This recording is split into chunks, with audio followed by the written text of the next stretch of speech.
तर आपल्याला ना आज नवीन काहीतरी एक्सप्लोर करायला जायचं होतं, त्यामुळे ना आपण चाललो होतो जुन्नरच्या अशा एका नवीन ठिकाणी. ते ठिकाण जर तुम्हाला जाणून घ्यायचं असेल तर पटके आपल्या आयडीला फॉलो करा.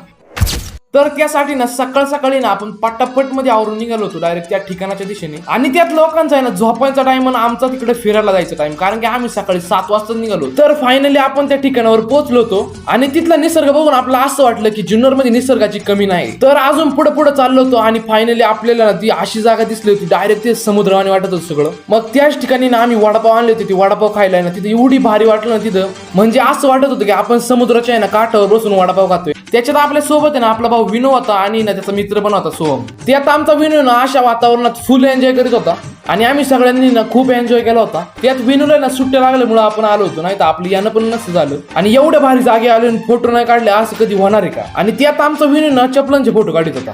तर तेवढ्यात ऊन लागायला आलं, त्यामुळे ना आपण घरी निघालो होतो. त्यात घरी जात जरा भूक लागली होती, त्यामुळे ना आम्ही मिसळ घेतली होती. तर आम्ही ज्या ठिकाणावर आज गेलो होतो ना तिथलं लोकेशन तुम्ही आता आपल्याला कमेंट करून सांगा.